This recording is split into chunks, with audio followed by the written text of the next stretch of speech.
Is your TDI running rough? In this video, I'll show you how I fixed mine. Okay, so a while back I started getting a lot of vibration throughout the entire car, through the steering wheel and everything. And it's progressively gotten worse, so I decided it's finally time to deal with it. So the first thing I did was go through and do a bunch of maintenance stuff, changing the oil, the filter, fuel filter, air filter, putting fuel treatment in the tank, and just a bunch of basic maintenance stuff. So rather than boring you with 5 minutes of basically nothing, I'm going to go ahead and skip right to the first test drive after I completed all of the maintenance items. All right, out here on the road and moving a little bit. It definitely seems like it's a little bit better. It's still not as good as it used to be, or it was when I first got this car. Definitely still getting some noise, vibration, and harshness coming through. Go, baby, go. Little Italian tune-up there for the German car. But anyway, I think that helped. The true test is going to be once I get that new motor mount installed here that got destroyed from the diesel fuel leak. I think that's probably where most of this is still coming from. And we're back. Unsurprisingly, the oil change and the fuel treatment didn't do a whole lot to address the vibrations. The car is certainly running a little bit better than it was, just from taking care of some of that maintenance. But of course, because of the bad motor mount, I'm still getting a lot of the vibration. So the new mount did show up.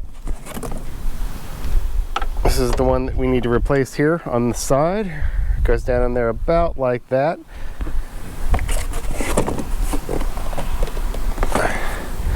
It's also a good time to kind of feel around in here and see if any of the other mounts are bad. I don't think they are. Usually, if you've got some bad mounts, you can move things around a little bit by yanking and pulling.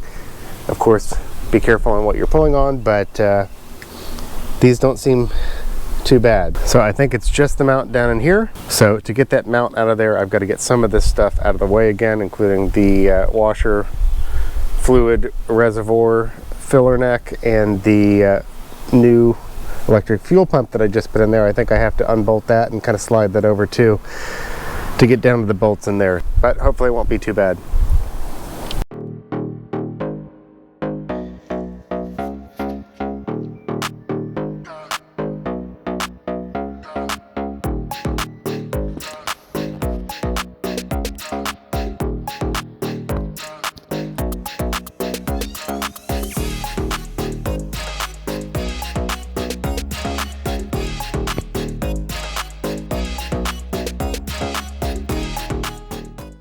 Alright, the new motor mount is fully installed. Wasn't too bad, although I don't think I've ever seen so many other things attached to a motor mount before, and I've done quite a few of these over the years.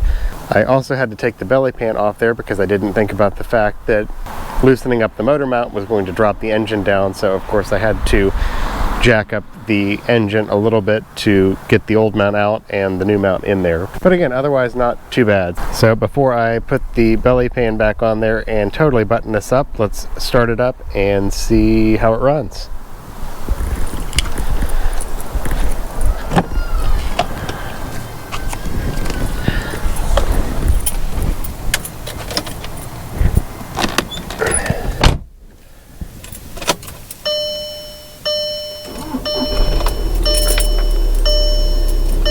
Oh wow, okay. Much better. That's night and day different. I'm sure it doesn't translate at all onto the video there, but there's basically no vibration at all in the car now. And before, even when it was doing better, it was still a significant amount of vibration coming through.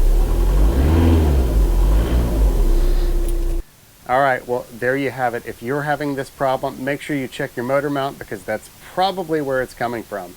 Thank you very much for watching this video all the way until the end. If you did, give this video a thumbs up and like it if you did, or if it was helpful to you. Leave a comment down below if you've got something to add, and make sure you subscribe to the channel if you haven't yet, because I am going to get back to posting videos every week here. Thanks again, and I will see you next week.